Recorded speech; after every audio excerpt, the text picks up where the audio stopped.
warahmatullahi wabarakatuh dan salam sejahtera. Yang dihormati panel jemputan yang terdiri daripada saudara Muhammad Azam bin Ismail, Nur Aisyah binti Muhammad Rusmizan, Nurul Syahidah bin Mat Sa'ad dan Muhammad Asrul bin Subaki. Hadirin yang dihormati sekalian, selamat datang ke forum corak pemikiran dan ideologi generasi kini. Jadi diminta semua hadirin untuk menumpukan perhatian sepanjang forum ini berlangsung. Baiklah, kita akan meneruskan forum ini dengan menjemput panel pertama iaitu Muhammad Azam bin Ismail untuk mengupas tajuk forum pada hari ini. Majlis dengan segala hormatnya dipersilakan. Bismillahirrahmanirrahim. Assalamualaikum warahmatullahi wabarakatuh. Yang saya hormati saudari moderator, ahli-ahli panel yang berada di kiri dan kanan saya, dan tidak dilupakan juga yang saya sayangi, para hadirin yang hadir pada hari ini.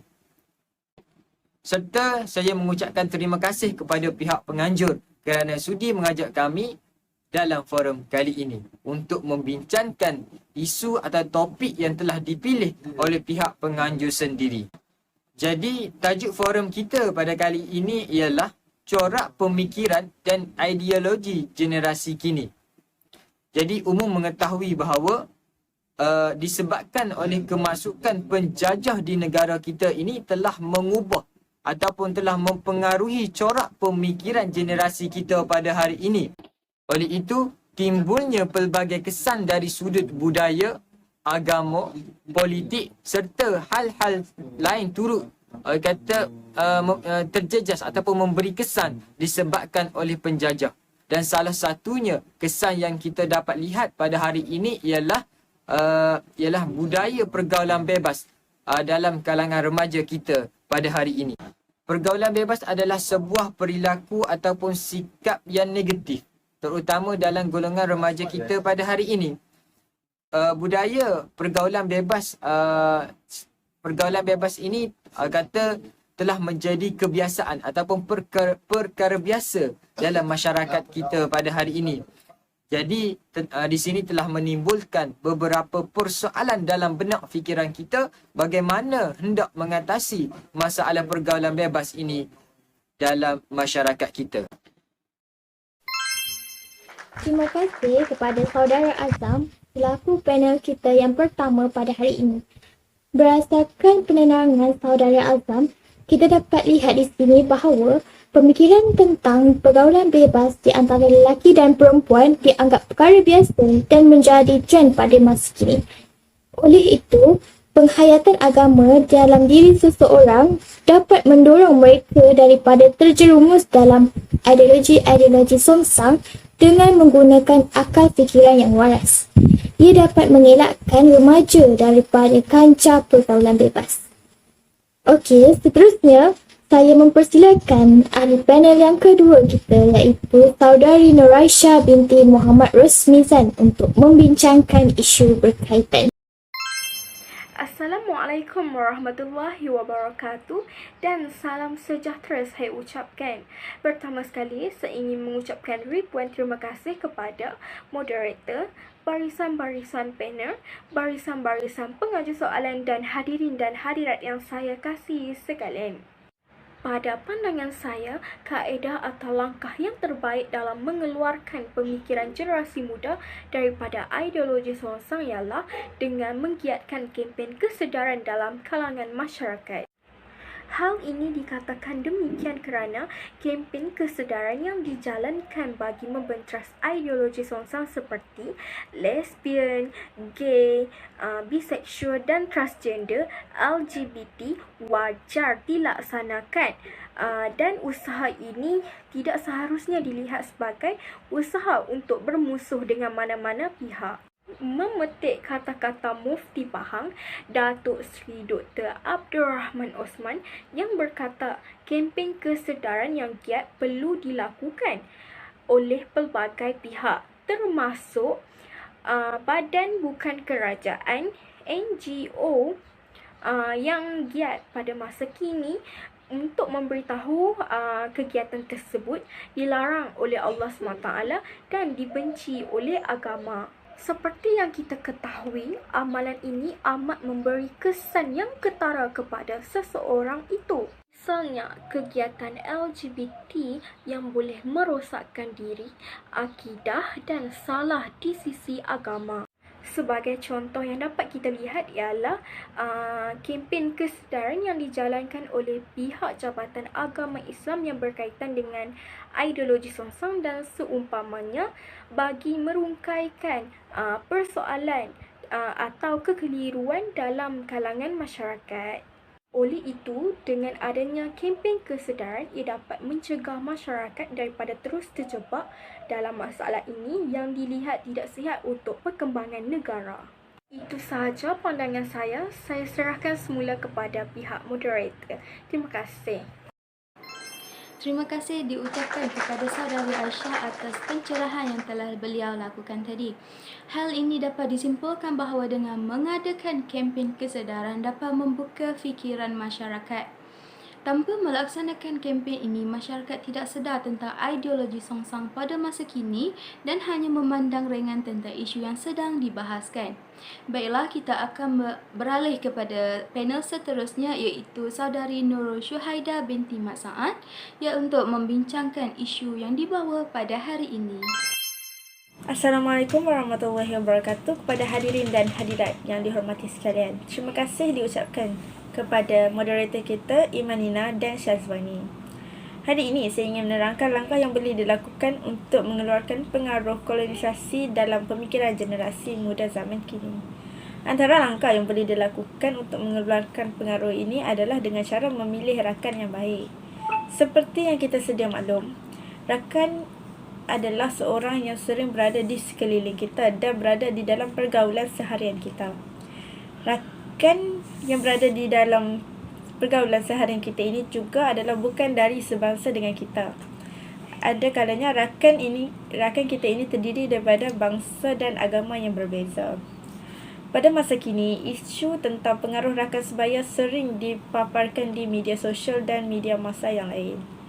Hal ini terjadi kerana anak-anak zaman muda sekarang mudah terpengaruh dengan ideologi negatif luar. Pengaruh negatif daripada luar ini menyebabkan remaja mudah terpesong dan terpengaruh lalu terjerumus dalam masalah sosial seperti isu dadah, isu seksual, isu LGBT dan lain-lain. Contohnya yang sering dipaparkan adalah isu tentang pembulian.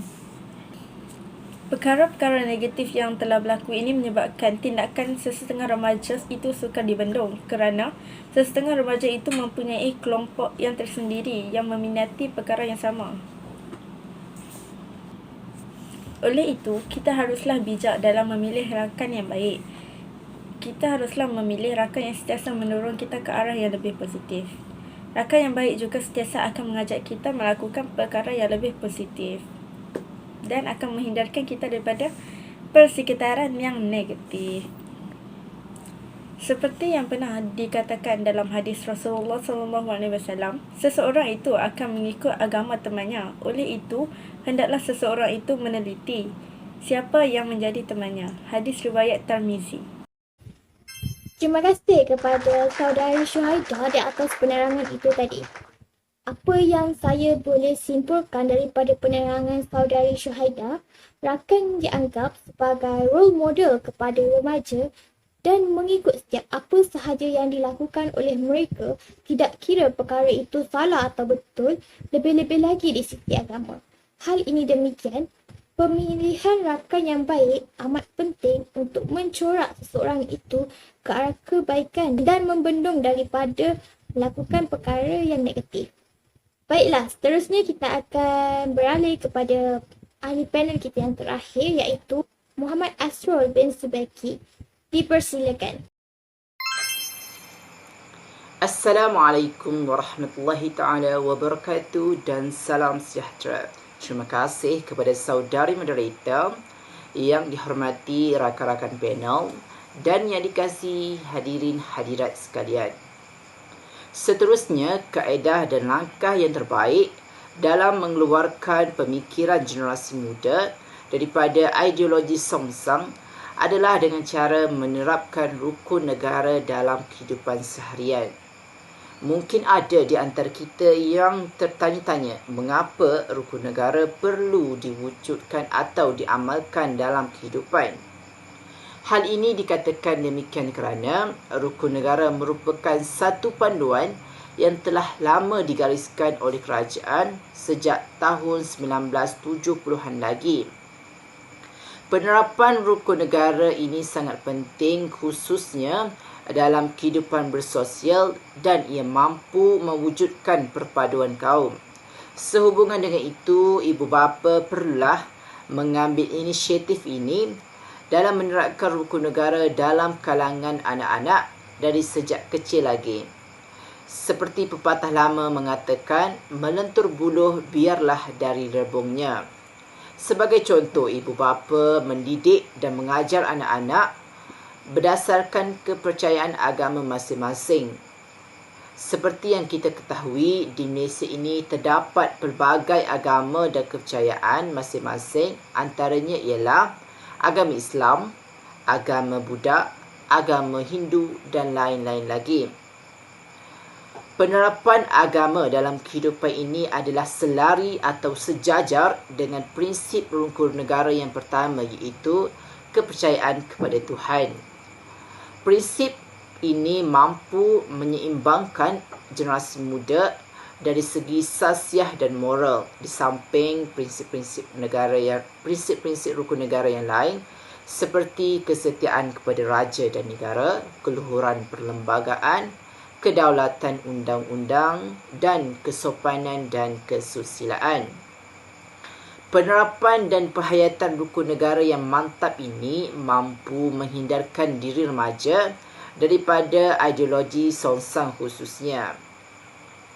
Hadirin hadirat sekalian, seperti yang kita sedia maklum bahawa generasi muda adalah generasi yang mudah terikut atau terdedah dengan sesuatu perkara.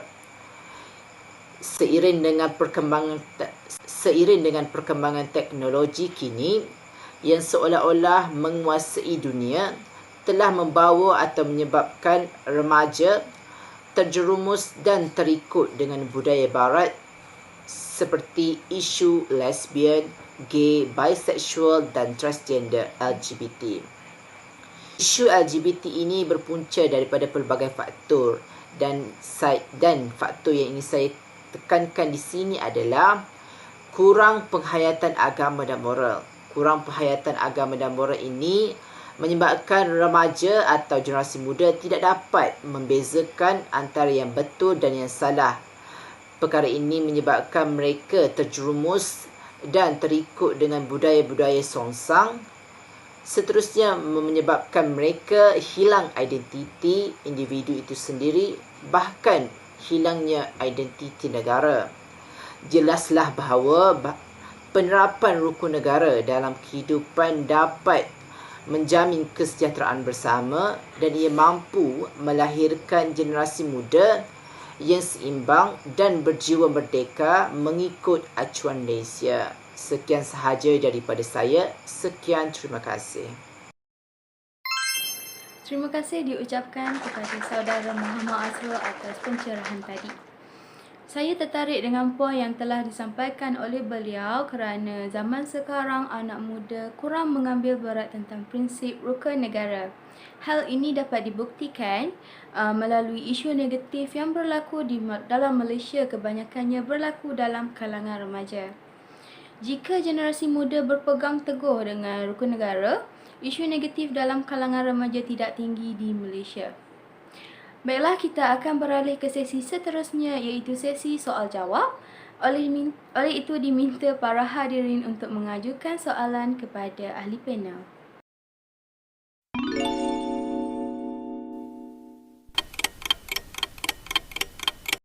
Assalamualaikum. Saya Abdul Rahim Faiz bin Makhtaruddin hendak ditujukan soalan kepada Saudara Azam mengenai isu pergaulan bebas. Soalannya, pada pandangan Saudara Azam, apakah langkah yang utama dan yang paling berkesan untuk menangani masalah isu pergaulan bebas yang dianggap biasa pada golongan muda pada masyarakat kini? Terima kasih saya ucapkan kepada saudara yang mengajukan soalan. Jadi insyaAllah saya akan menjawab soalan saudara berdasarkan dengan kefahaman saya. Jadi soalannya adalah apakah langkah yang utama untuk mengatasi isu pergaulan bebas dalam kalangan golongan muda kita pada hari ini. Jadi untuk mengatasinya adalah dengan menekankan pendidikan ataupun penghayatan agama dalam diri anak-anak. Jadi seperti yang kita tahu, anak-anak ini merupakan anugerah ataupun dan amanah serta tanggungjawab yang diberikan kepada ibu bapa untuk mendidik anak-anak ini serta menerapkan nilai-nilai Islam dalam diri anak-anak. Sekiranya nilai-nilai Islam ini ditanam ataupun dipupuk dalam diri anak-anak, nescaya anak-anak ini akan membesar dengan nilai-nilai Islam. Kesan daripada nilai-nilai Islam yang diberikan ataupun yang dididik oleh ibu bapa, nescaya anak-anak ini mampu ataupun dapat membezakan mana hal yang benar, mana hal yang salah. Dan kesan daripada didikan agama yang lengkap daripada ibu bapa ini mampu mereka tidak akan mudah terjerumus dalam budaya pergaulan bebas ini, dan secara tidak langsung kurangnya masalah pergaulan bebas dalam masyarakat di negara kita. Itu saja, terima kasih. Terima kasih kepada saudara Azam atas jawapan yang begitu bernas. Assalamualaikum warahmatullahi wabarakatuh. Izinkan saya untuk mengaju soalan kepada mana-mana ahli panel. Soalan berbunyi, pada pendapat saudara dan saudari, apakah kebaikan kempen kesedaran yang dijalankan dalam kalangan generasi muda kini yang dilihat semakin dibawa oleh arus kemodenan teknologi yang sangat membimbangkan? Wah, sungguh menarik ya soalan yang diajukan oleh pengaju soalan kita pada hari ini. Sebelum saya menjawab soalan saudari Syafiqah, saya ingin mengucap dahulu terima kasih kepada saudari kerana bertanyakan soalan tersebut kepada saya. Baiklah, seperti yang kita ketahui, kita maklumi, tak dapat dinafikan bahawa kemodenan teknologi kini sangat merisaukan. Namun, sebagai masyarakat yang peka terhadap masalah atau isu ini, wajar mengambil tindakan yang sepatutnya. Hal ini dikatakan demikian kerana melalui kempen kesedaran yang dijalankan oleh Jabatan Agama Islam, misalnya, ia amat mendatangkan kebaikan yang sangat banyak kepada seseorang itu apabila mereka diberi pendedahan dan mereka juga diberi peluang untuk mengajukan soalan bagi mengukuhkan lagi pengetahuan dan pemahaman dalam diri mereka tentang sesuatu perkara. Selain itu, antara kebaikannya lagi ialah mereka dapat mengetahui apakah faktor-faktor yang menyebabkan seseorang itu, terutamanya golongan generasi muda ni, terpengaruh, dan mereka juga dapat mengetahui bagaimana cara untuk menangani masalah ni daripada terus bersarang dalam diri mereka. Kesimpulannya, pihak yang terlibat wajarlah menggiatkan lagi kempen kesedaran dalam kalangan generasi muda supaya mereka ni tidak mudah terpengaruh untuk mencuba atau terjebak dalam masalah ini. Saya berharap jawapan saya sedikit sebanyak dapat membantu saudari. Sekian sahaja daripada saya. Terima kasih. Terima kasih kepada ahli panel yang telah menjawab soalan yang saya kemukakan tadi. Assalamualaikum. Soalan saya untuk saudari Syuhaidah.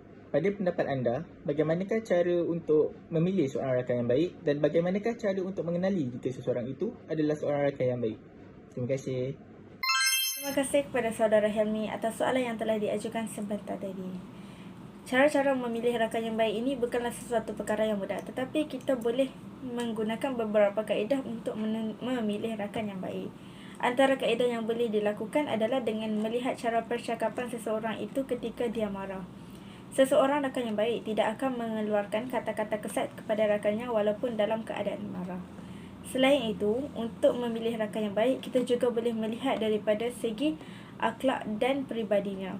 Seperti yang dicontohkan adalah, sekiranya kita berkawan dengan penjual minyak wangi, maka kita akan mendapat bau wanginya itu. Manakala sekiranya kita berkawan dengan tukang besi, jadi yang kita dapat adalah bahang dan bau busuk daripada besi itu sendiri. Untuk mengetahui sama ada seseorang itu adalah rakan yang baik pula adalah kita boleh melihat sekiranya kita sedang berada dalam kesusahan. Seorang yang rakan yang baik tidak akan meninggalkan kita walaupun kita berada dalam keadaan yang susah atau mempunyai sebarang masalah. Selain itu, rakan yang baik juga akan menjaga aib rakannya sendiri kerana tidak ingin rakannya itu menanggung malu dan atas perbuatan-perbuatan tertentu. Sekian, terima kasih. Terima kasih diucapkan kepada saudari Suhaidah atas jawapan yang bernas yang diberikan sebentar tadi. Assalamualaikum, saya saudari Nakibah dan akan mengajukan soalan kepada saudara Asrul. Soalan saya berbunyi, apakah kaedah yang lebih efektif dalam menerapkan rukun negara di kalangan remaja? Terima kasih kepada saudari Nakibah. Baiklah, seperti yang kita sedia maklum bahawa prinsip dan matlamat rukun negara sememangnya amat relevan dan tidak boleh diabaikan untuk pembinaan negara kerana ia juga merupakan salah satu alat penyatuan semua masyarakat di Malaysia. Bagi menjawab soalan saudari, apakah kaedah atau cara yang paling efektif dalam menerapkan rukun negara dalam kehidupan seharian adalah dengan pendidikan berterusan. Pendidikan berterusan ini boleh dilakukan oleh sesiapa sahaja, misalnya pihak sekolah dengan menubuhkan kelab rukun negara di sekolah. Pihak sekolah juga bolehlah berhubung atau bekerjasama dengan Kementerian Pendidikan Malaysia dalam mengadakan satu pertandingan, misalnya dalam hasilkan lagu-lagu patriotik antara sekolah. Penubuhan kelab rukun negara ini juga mampu mendidik para pelajar dalam memahami dan menghayati sejarah penubuhan Malaysia dan mampu melahirkan generasi yang tidak lupa akan asal-usul mereka. Sekian, itu sahaja daripada saya. Saya berharap penerangan saya dapat menjawab pertanyaan saudari. Sekian, terima kasih. Terima kasih diucapkan kepada saudara Asrul di atas jawapan yang diberikan. Jawapan yang diberikan sangatlah tepat dan bernas. Sekian, terima kasih. Demikian tadi beraya sudah sesi soal jawab di antara ahli panel dan hadirin sekalian. Apa yang saya dapat simpulkan daripada forum kita sebentar tadi, generasi muda masa kini lebih mudah terdedah dan terpengaruh dengan corak pemikiran barat. Dunia tanpa sepadan telah mempercepatkan penyebaran dan pengaruh ideologi songsang dalam kalangan masyarakat, terutama dalam generasi muda masa kini. Hal ini demikian, pengaruh kolonisasi perlu dibendung dan dikawal agar tidak merosakkan pemikiran generasi muda pada masa kini dan seterusnya bebas daripada ideologi songsang.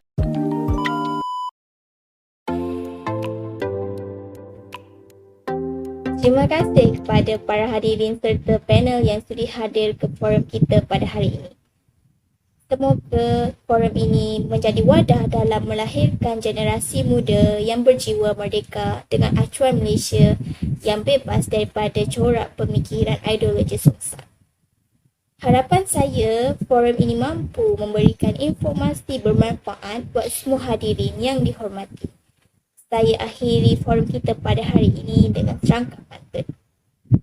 Dari Kedah ke Pekansari, beri swasta di kota tinggi. Selesai sudah tugas diberi, di lain masa bersua lagi. Sekian, wabillahi taufiq wal hidayah. Assalamualaikum warahmatullahi wabarakatuh.